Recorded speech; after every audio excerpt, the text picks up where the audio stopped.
Thanks for checking out the Brad and John Show podcast. This segment of the show is brought to you by John Combest's book, Stalking, Harassment, Internet Trolling, A Guide to Recovering and Rebuilding After Online Attacks.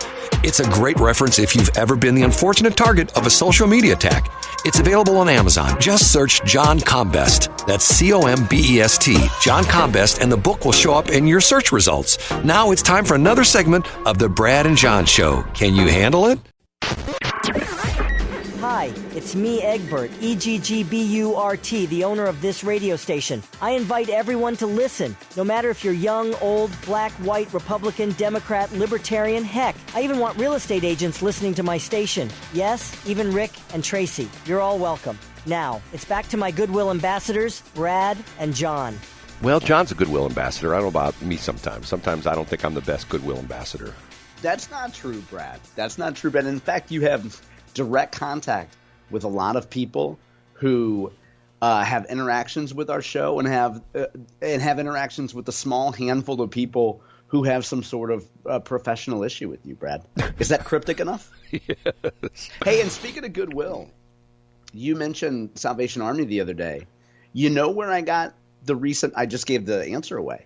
I got a big pack around Christmas time for the kids of a pack of like 9 or 10 unused Scotch tapes, and they were in a value pack from Salvation Army, Brad. I think I paid about $2.93 for them. And you know how kids are. They go through Scotch tape like it's candy, right? So it was thank God for Mike Lindell's Salvation Army. It was brand new tape?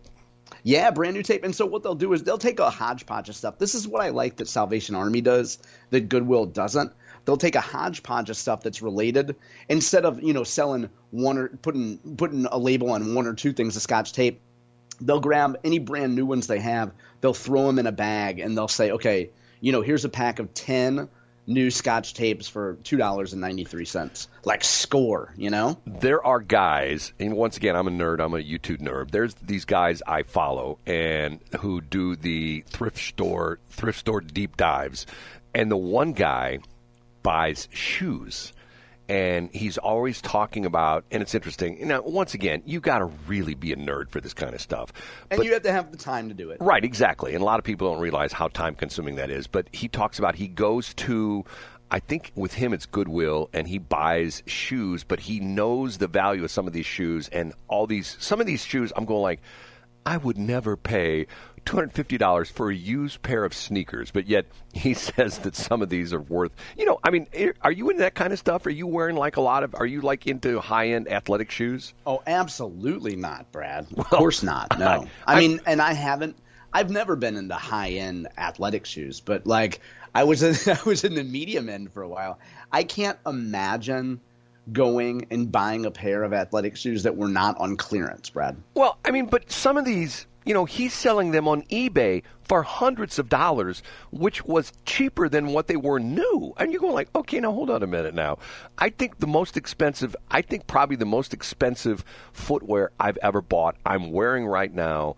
I wear cowboy boots, let's be honest. Yeah, you do. And these are a pair of Ariats, and typically I can buy, and when I first started buying them, they were like $69 or $79. With everything, they've become much more expensive. They're probably the $130, $140 range now. And I can wear a pair of Ariats almost every single day for 2 to 3 years. That's amazing. Now, where'd you get them? I get them at Chuck's Boots. Now, there's a guy, I wish he'd do some advertising with us, but it changed hands. And I don't know if you know the story. The guy that owned it for a long time was in the radio business. He owned Fans 590 for a while. Actually, for a long time. Oh, wow. Interesting. I can't remember his name. Something with an M. Kevin Slayton. No, it wasn't Kevin Slayton. I think he hired and fired Kevin Slayton about 4 times. Yeah. I think Kevin Slayton's back at Fans 590, if I'm not mistaken. It's bizarre. If you know who Dan at the Post-Dispatch is. What's his? Dan O'Neill. No, the other Dan. He's an editor, but he does the media things. A wonderful guy. God, I'm getting old. I can't remember. Do you know who I'm talking about? I don't. Not Dan Neiman. Because Dan Neiman was the food writer who's now writing about, other stuff. Dan Caesar. Dan Caesar, yeah, okay, Yeah. yeah. Dan Caesar covers, and Caesar interviewed you, right? Right. Dan Caesar is a wonderful guy who is an editor. He's like one of the big-time editors, but he falls into the position of he likes writing about media and specifically sports media. And for a while there, he was writing something where, I mean, if you go back to the old days when that crazy guy that owned the cellular company bought Fans 590 and 1380, and he changed it around. He called the man and the woman. Remember that crazy? You remember that? Oh, I don't remember that. Oh, no. yeah. There was this. It was one of my favorite all-time quotes was Dan Caesar, and let me tell you the quick part of the story. I can't remember the guy's name. He owned one of the cellular companies. And back in the day, and I don't know if this is true anymore, but back in the day when cellular first started, they issued franchises for retailers. They still do some of that, not as much as they did. And he owned the franchise for, at the time, I guess it was Sprint, or I don't know what it was. And he got to be very, very, very, very wealthy. And he decided he wanted to get into the radio business. So he bought 590 and he bought 1380, which I think at the same time were owned by the same company. And he decided that the problem with radio was it needed to be directed to the sexes. And see, today now he'd be in trouble. And he called Fans 590 the man, and it was all men on the air. And he called 1380 the woman, and it was all women on the air. So it got to be very tumultuous, and at one point in time, there got to be some unhappy talent on the air, and one of the guys, I can't remember who it was, one of the guys, and they built these fancy schmancy showcase studios over in Hampton, just down the street from the Salvation Army, just like block south of Highway 40, and this skirmish, it was a verbal skirmish between management and ownership, which was this dude, and it got to the point where one day, after one of the guys got off the air, he didn't agree with what the owner was saying. So they literally duked it out in the radio station. They had a fist fight, ended up having to call the police, 911, the whole bit. And the famous quote that Dan Caesar put, which to the point where this quote would well apply to other people as well, too. When Dan asked him, when he first bought the radio stations, what do you know about the radio business? And his comment was, I bought radio for years advertising for my stores. I know everything there is to know about radio. Well, there you go. That would be like me saying, I bought gasoline at the Quickie Mart for years. Yeah. Take me out there in the oil fields, and I can tell them where to where to drill. Then I can take me to the refinery. Oh, no, don't do that. You're doing that wrong. I know everything there is to know about the gasoline business because I buy a lot of gasoline. Brad, I agree with you totally. And around the time you and I first met, I think we talked about the fact that it's like every intoxicated conversation you ever had in college. And I know you're not a profuse drinker, but every time you'd sit around with your buddies, be like, and dude, get this. Next year, we're all, that bar that's on the corner of Delmar and Skinker that like just got abandoned. We're gonna buy it, dude. Because guess what? We know what guys want to drink. We know how to get girls here. We're gonna buy that bar, man. Right. And then people buy a bar, and 6 months later, they're declaring bankruptcy. It's the same thing with the restaurant business. People go like, "Yep, everybody thinks they can do it, Brad." Right, and to me, the hardest business in the world to run would be a restaurant. I mean, you think of all the stuff. I mean, once again, I worked in the restaurant industry. Yeah, but just take one piece of it, Brad. Take the supply logistics. I was just going to say what happens? that. Where are you going to get your ketchup when you run out of ketchup? Right. Well, we'll find it. We'll go to Schnucks. No, you won't. Right, and not only that, who are the best vendors to deal with? Who's going to give you the best deals? Who are the guys that when you tell them you need your lettuce at 10 o'clock on Monday morning, the guy's going to show up with your lettuce at 10. Absolutely. There's all sorts of crazy moving pieces to that. And then on the other side of the coin, you've got people who have gotten so snooty about, well, I went to so-and-so restaurant and my onion rings came out and they weren't 185 degrees. I had my thermometer with me. They were only 155 degrees and I was very upset about it because they're supposed to be hot. Okay, whatever. You know what I mean? You're exactly right, Brad. You get those nerd butts that just like, that I have you think I'm kidding about this. I actually saw this one time in a restaurant where a guy pulled out, I guess you'd call it like it's not like a thermometer you use for, like, well, maybe it was the thermometer you use, like, for, I think it was an HVAC thermometer. If you've ever seen these before, they have, like, a round dial indicator on the end, and what they do is I know what you're talking about. Yeah, you drill a hole in your ductwork, and the HVAC guys will stick this little thermometer in there, and he'll tell you what the temperature of the air in that duct is moving. They use it for, like, calibrating air conditioning systems and things like that. I saw a guy pull one of those out and put it in his beer to see what the temperature was. I'm going like, okay. To make sure it was cold enough. Right. I'm going Nerdville. Okay. An MEC, can we now call these MEC Corrections? Yeah, let's do it. I like that. That's a good branding, Brad. MEC Correction, Mary Elizabeth Coleman. I'm prideful in the fact that she caught me saying something wrong in the air. When I interviewed, she called me out. I'm not embarrassed by that. Matter of fact, I am emboldened by that I appreciate that she caught me, and not me saying it on purpose. What the reason I thought it was to the truth, because I heard it on other radio stations. It turned out that was the whole thing with Texas, okay? Yesterday, Brad Young, and what a great name he has. You know, Young's a great name. Anyway, he was on 97.1, and he explained the whole crazy thing with Trump and the deal with the bond in New York. And he explained it so well. The issue is, it's not that Trump has to post this $500 million bond to appeal the case. He can go ahead and appeal the case right now. The problem is he has to post the bond. Otherwise, Letitia James will start foreclosing on his property.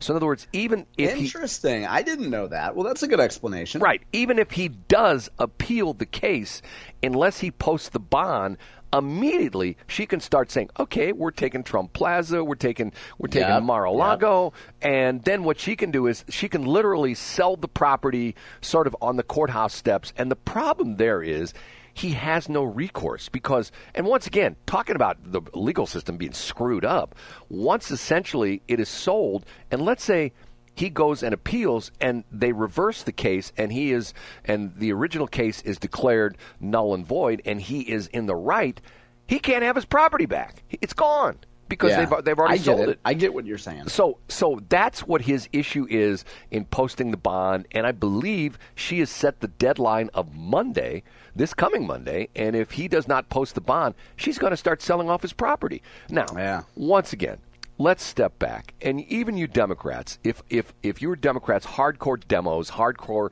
progressives, if I shot you in the arm with a shot of sodium pentothal, you would have to admit that this whole thing is not about Donald Trump being a bad guy, because remember, this whole case, none of the banks came forward and said, hey, that Donald Trump screwed us. None of the insurance companies came forward. Nobody came forward and said, we got screwed. Matter of fact, in testimony, it was actually brought out that nobody complained, that some of the people were happy with Trump and said we would do business with him again in a New York minute.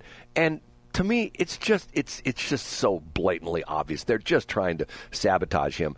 And there's more and more political observers who keep saying the more they put the screws to Trump, the better the chance he has to win the presidency. Do you agree with that? Absolutely. I agree completely. Do you really? And it also goes back to the whole thing of motivated voters. So if you're a Joe Biden supporter and you're not a ardent partisan Democrat who's involved in campaigns a lot, what incentive do you have to come out, other than maybe you really dislike Donald Trump? But if you're in a swing state, what incentive really do you have to come out and support Joe Biden? Like, what has Joe Biden done that you think is, wow, you know what, even if it's raining or snowing on election day here in Pennsylvania and Ohio, I'm going to come out to the polls. Like, where's the motivation there? And if you've bought gasoline in the past couple of days, you're going like, yeah, absolutely. What the hell's going on? I think I paid $3.59 yesterday, and I'm thinking to myself, God, I remember those days of Trump. I've said this on the air, and I've had people say it was not correct. Back in, I want to say, not too long after the pandemic thing, when everybody went underground, I specifically remember buying gas at like $1.89 a gallon. Do you remember that? Yeah. I do remember how cheap that was. It was below $2. And the beauty of it, though, Brad, is if you take a step back and you look at macro, and I didn't see Jerome Powell's statements yesterday, so I didn't see when the Fed comes out and talks about inflation. But you're going to have messages come out from the administration that talks, and we've seen this already, about how inflation is under control. And they don't talk about the rate of change. They're just going to talk about, hey, things are getting better, things are getting better. And they're going to do whatever they can, which is what anybody would do in that position. They're going to do whatever they can to find whatever numbers they can to show that inflation is getting incrementally better. And I think their best hope by election day is that they're able to say credibly, look, inflation isn't as bad as it was a year ago.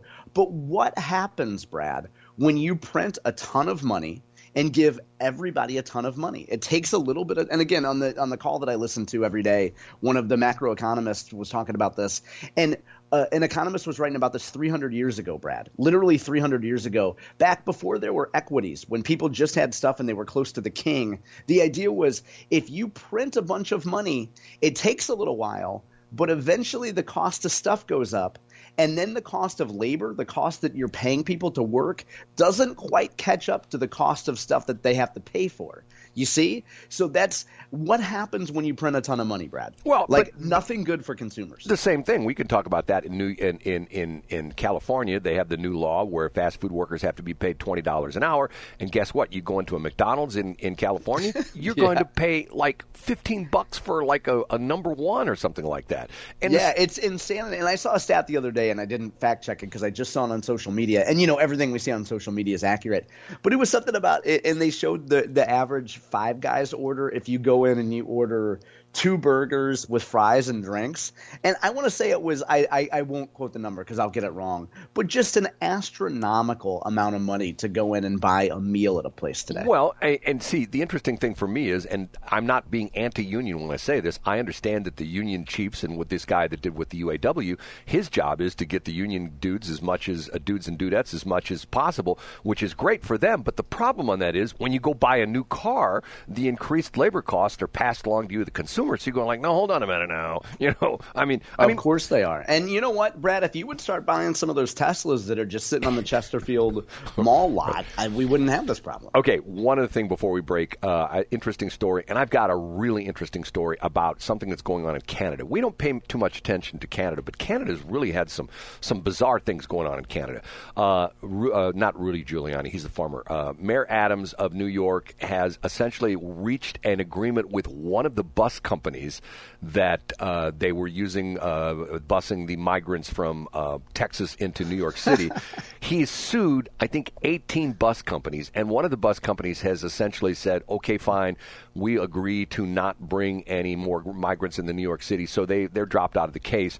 But the whole thing revolves around the fact that apparently New York put an ordinance in that essentially states that if you bring a migrant across state lines, you are therefore responsible for taking care of that migrant, and you're financially responsible for taking care of that migrant. And that's what they're charging the bus operators with, the fact that they, even though they're being hired by the state of Texas and they're, essentially having their buses being chartered by the fact that they're bringing in migrants into New York, that violates the law, that they're responsible for the upkeep of those migrants. So I'm going like, okay, here we go again. Okay. Wow. So, okay, yeah, we'll talk about that when we get back. Okay, that and 2 other things. Okay, first off, I'll just tee this. Illinois gun, which you won't believe this, and the other one is this Ontario thing and this bizarre, weird story that's happened in Little Rock. You know about this? No. I bet a lot of stuff has happened in Little Rock. Did it have to do with Paula Jones at a hotel? No, it's this bizarre, weird story that happened. I don't think, was it yesterday or was it Okay, don't Tuesday? Tell me. I want my reaction to be live and, quote, organic, unquote. I hate that word, but I want it to be live on the air. It is so weird and so strange. Everybody's going like, okay, we don't know what the hell happened. Okay, we're going to take a break. Matter of fact, it involves, and I didn't know this, do you know the airport in Little Rock is now the Bill and Hillary Clinton airport? Did you know that? Yeah, it is. You know what? You can buy some options on pork bellies. Some long-dated futures there, Brad. I know a guy that can help you clean it up. His name's Vince Foster, and you're going to find him in a park, but I can get you in contact with him. John, all this little stuff that John says, and if you're a political insider, you know exactly, you can You can peel the onion and know exactly what Don't he's look talking at about. Vince Foster's shorts, Brad. You're not gonna like what you find. Thanks for checking out the Brad and John Show podcast. This segment of the show is brought to you by John Combest's book, Stalking, Harassment, Internet Trolling, A Guide to Recovering and Rebuilding After Online Attacks. It's a great reference if you've ever been the unfortunate target of a social media attack. It's available on Amazon. Just search John Combest. That's Combest, John Combest, and the book will show up in your search results. Now it's time for another segment of the Brad and John Show. Can you handle it?